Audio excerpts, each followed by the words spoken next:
Yo, what's going on YouTube? This is Zach with IT Career Questions, and we're coming back at you again with what's happening in tech this week, episode number 3. Today we have some really exciting things to talk to you guys about, and the first thing that we're going to talk about is something that everybody is always interested in, especially if you're coming to this channel, and it's what jobs are out there. Since the last time we've done one of these videos where we talked about the different jobs that are out and available in the United States, there are over 40,000 new job postings that have been listed. And with those 40,000 jobs that have been posted, 774 of those jobs are requiring you have an A+. So those are just 774 new jobs looking for the A+. As we've talked about before, there are over like 7,000 jobs total where the A+ is a requirement for a job. And the reason why that is important is because I am always talking about the A+ certification, as it's one of the best certifications that you can get if you're just looking to get your foot in the door. As a whole, in the last few weeks, there have been over 41,000 new information technology jobs posted. That's just absolutely insane that in that much time, there have been that many new job openings. And it just could be because there's a lot of different fluctuation within the industry. And it's also because there's a lot of businesses really starting to invest more into their information technology teams. If you go on Indeed.com right now and you type in information technology in the search box, do the search, you'll see that there are over 352,000 jobs posted right now for information technology. So I know that you guys come to the IT Career Questions YouTube channel looking for help. Maybe you are looking to just get into the IT field. Maybe you are looking to just expand your career more. So please keep doing what you're doing to get into this field or to keep growing in this field, because we need you. So the next thing that I want to talk about is Cybersecurity Chicago. I will be going to Cybersecurity Chicago this coming week, the 26th and the 27th of September, and I'm super pumped up about that because Chicago is about 2 hours away from me, and it's going to be happening at McCormick Place. I haven't visited McCormick Place probably since my dad worked there, and that was like 20 years ago. So it's been a really long time since I've actually stepped foot into McCormick Place. So I'm super stoked about that alone. Also super pumped up about cyber security. Like, this is so exciting for me.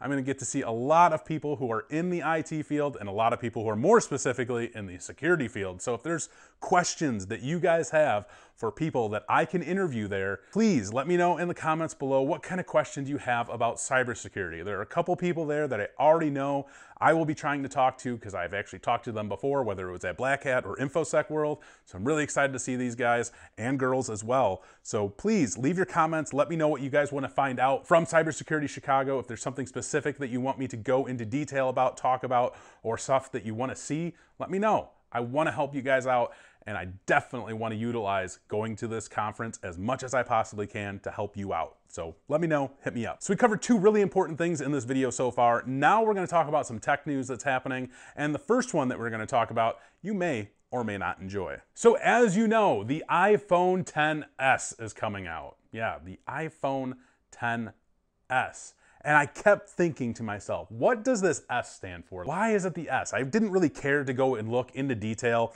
on what that S was for, but I could only assume that the S stands for sucks. Yeah, it sucks. It's an iPhone. It's the same thing every single time. Can you guys like make it cooler or better in some way? Because I'd really love to see that happen.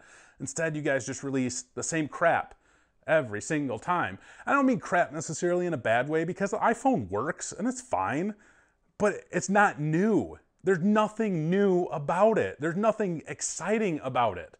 And this is truth right here.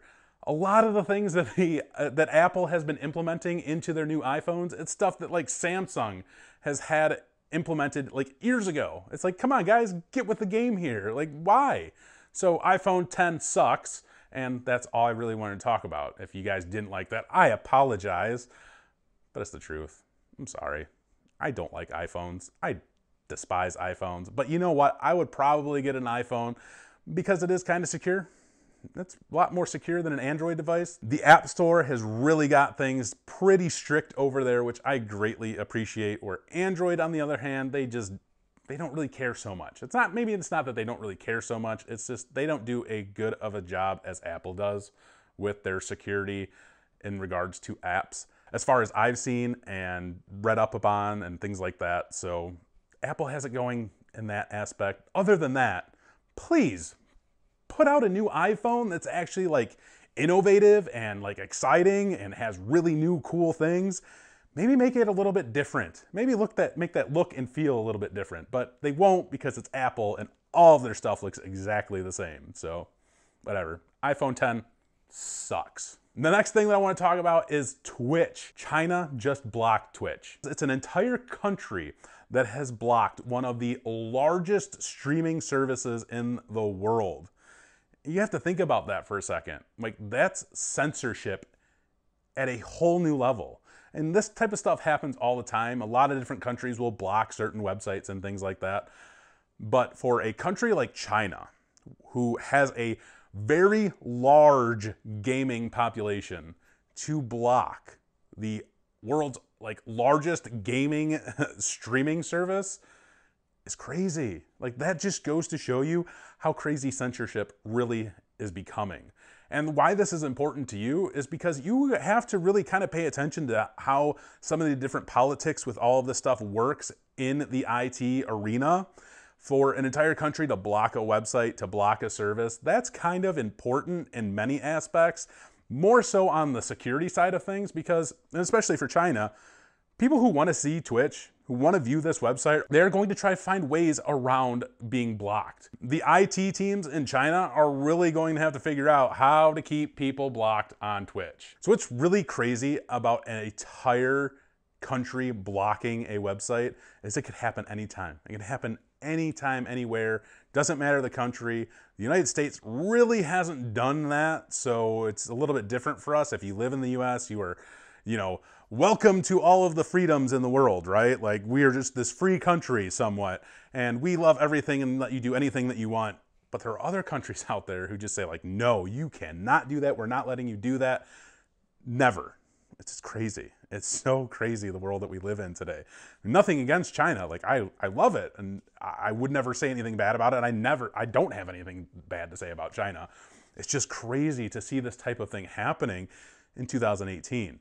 So I apologize to everybody who is, a big fan of Twitch who can't view Twitch. That sucks. That's just something to kind of keep your eye on, see what happens with that. The next thing we're talking about is Amazon, and I have no idea what the heck they're doing, and it blows me away because of the fact that they have most recently introduced smart microwaves.